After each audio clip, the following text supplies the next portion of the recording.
Some games are about records. Some are about rankings. But rivalry games, they're about pride. Appalachian State enters tonight with momentum, a statement win behind them, a conference race still in front of them, and one goal that has not changed. But Coastal Carolina doesn't care about momentum. They don't care about what happened last week. They care about one thing: beating App State. Rivalry week strips everything down. No excuses, no looking ahead, no room for mistakes. This is the kind of game that tests discipline, tests toughness, and reveals who can handle the pressure when every snap means more.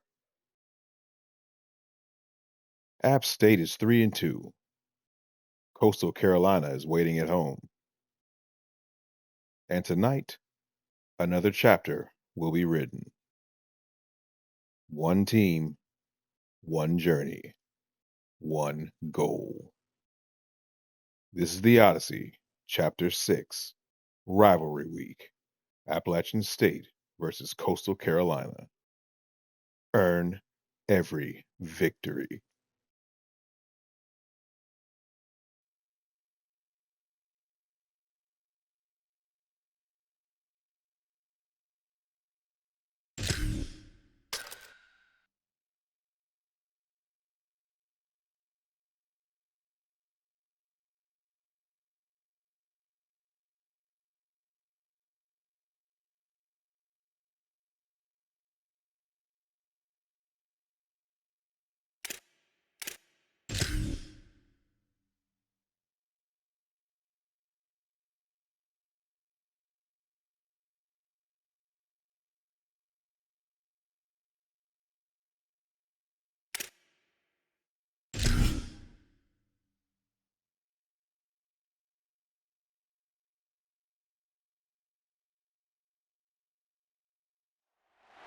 Great to have you with us from Brooks Stadium in Conway, South Carolina. This matchup today, part of the lifeblood of the sport. A rivalry game where the results will be remembered for a lifetime.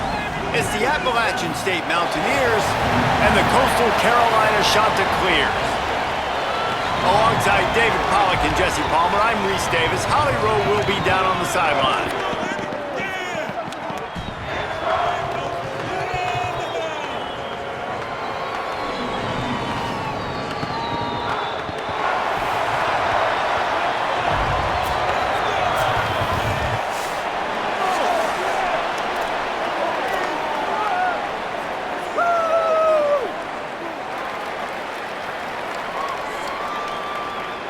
And the Chanticleers ready to put toe to leather, and here we go. And he'll bring it back. They'll corral him and get him down at the 17-yard line on the return.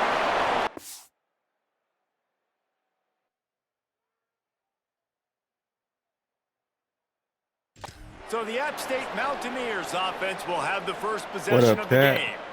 These rivalry games can really get the blood pumping, and we'll see who can manage their emotions. I tried to get it close as I could. It was good, Ted. Everyone's been waiting for this game, right? You know, both of these teams have had this game circled all the way back to the beginning of the offseason, so you got to be able to play under control. With passion, with energy, with hatred, because it's a rivalry game, but keep your emotions in check and making sure I'm controlling what I can control. Give to the single back. Nice move to keep running. And he broke one tackle on the way to a solid pickup there.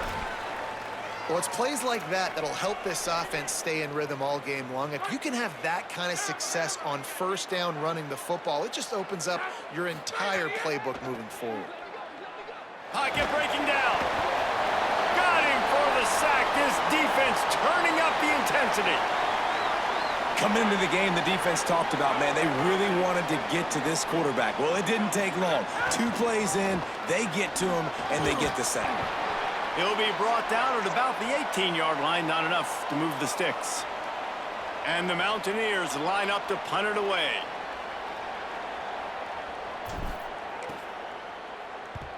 Able to get the first one of the day away. They did have to send him out 3 times in that victory last week. So the Coastal Carolina Chanticleers offense takes the field for the first time in this game. And David, we'll see whether this running back has the ability to elevate his game and really become a star in this offense.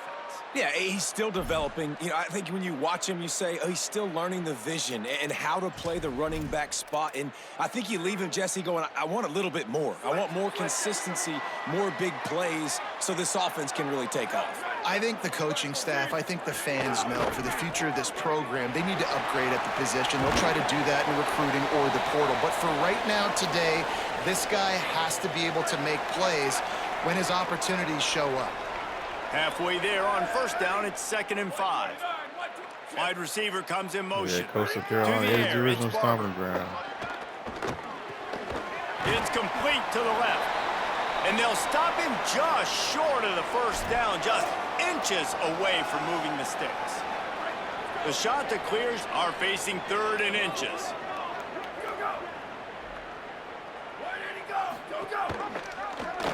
Keeps it himself.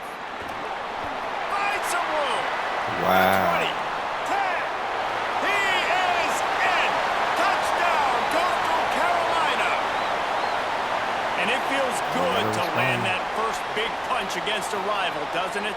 No doubt. In a game like this, too, you just want to be executing at a high level early. So, David, that's got to feel great getting on the board first. And settles everyone down. All the nerves, all the emotion of this rivalry game. Now everybody can kind of settle in because you know you already got a touchdown on the board. And he takes this from inside the 5. Nice job by the kickoff team. Everybody stayed in their lanes, and they'll stop him at the 16.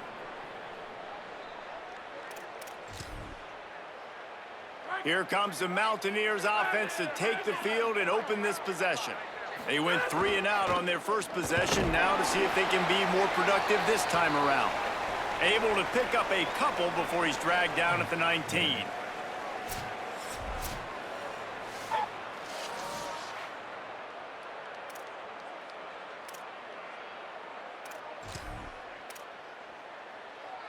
Got 3 on first down. It's 2nd and 7. They'll go right back to the run. Gets it out to the 27-yard line, and they'll move the chains for a first down. And I like the thought process on offense here early in this game. They're giving their bell cow the ball early and often. There are a lot of coaches that outthink themselves, and they think, you know, we're going to throw the ball to set up the run instead because everybody on defense knows our guy is the focal point. But this offense is just keeping it simple. Let's just give our best play. Snagged it, and there's running room. Made a defender miss. Oh, what a big play for this offense as they get it to the 33-yard line. An explosive play in the running game moves the sticks for the first down, but there is an injured player on the field. That is their freshman offensive lineman, and boy, they hope this isn't too serious. Holly Rowe will keep an eye on that.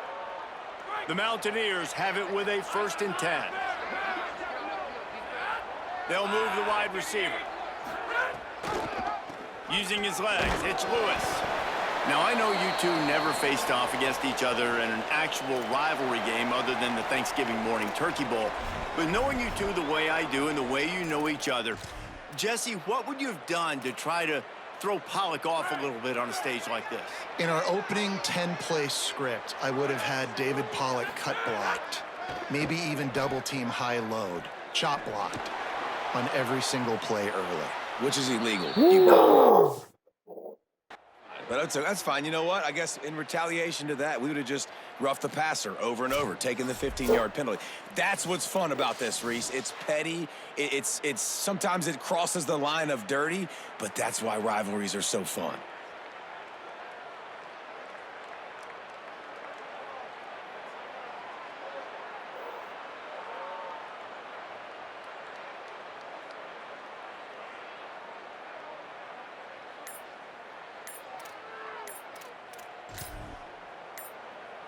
And the Mountaineers come to the line with a fresh set of downs thanks to that last connection in the passing game.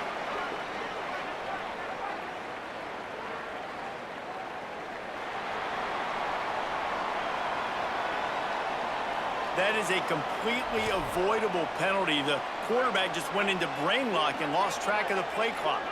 After the step off, now they have to deal with 1st and 15. He stopped at the 14-yard line, and they'll stay on the attack from there. I think there's a couple schools of thought in how you run the football and how you throw the football. Like some people say, I run the football to set up the throw, right? To get people aggressive. But this offense kind of took it the other direction, right? They came out throwing the football, now soften them up. Now let's see if they can start to get that ground game going. After the completion, we see there is a man down, and the clock will stop to check on him. Training staff is out there tending to the injured player, and we will step aside. 7th play of the drive coming up, but a long way to go on 3rd down. Using his legs, it's Lewis. He's brought down at the 11-yard line, and now is this 4-down territory, or will they take the chip shot field goal? They're happy enough to try to take the points as the field goal unit heads out.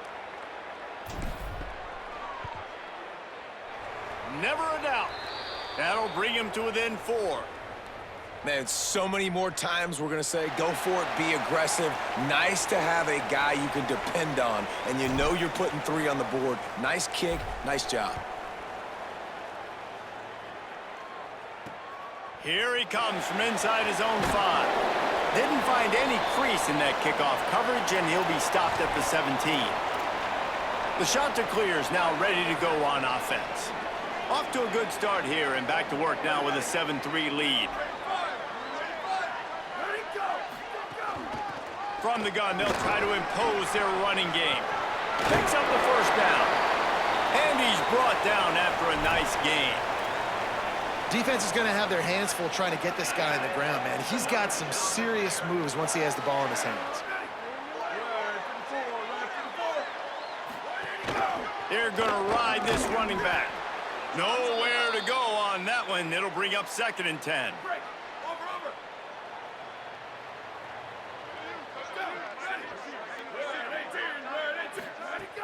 Off play action. With the catch, it's Courtney. Hard-nosed, determined effort to work his way up to the 35-yard line. These are the types of plays where offenses impose their will. 3rd and short from the 45. Looking downfield, it's Barber. He wants to go deep. And trying to put points on the board on 3rd down. Now they're staring at 4th down. And the Chanticleers decide to punt it away. Gets the first one of the day out of there, and we saw a lot of him in that loss last week, 4 times to be exact. And the punt hits at the 8 and goes into the end zone for the touchback. The Mountaineers offense coming onto the field. A little bit of feeling each other out. They're down 7-3 as they open this drive. Looking for a gap. It's Roberts. Now they've got even more breathing room out to the 31 and a fresh set of downs. And I think that's really the key to this football team. You saw it last week, man. Everything kind of falls into place when he gets the football and the ground game gets going. And I think when you play a rivalry game with emotion, with passion, like settle everybody in, run the football, and be more physical. They're trying to run the football, and there's just nowhere to go for the ball carrier inside. He tried to bounce it to the outside. That linebacker way too fast. He met him there and forced the TFL. And the timing just a hair off. Quarterback had everything he wanted there. He knew pre-snap exactly where he was going. Of course he was going to be going towards his primary target, but just can't hook up for the completion.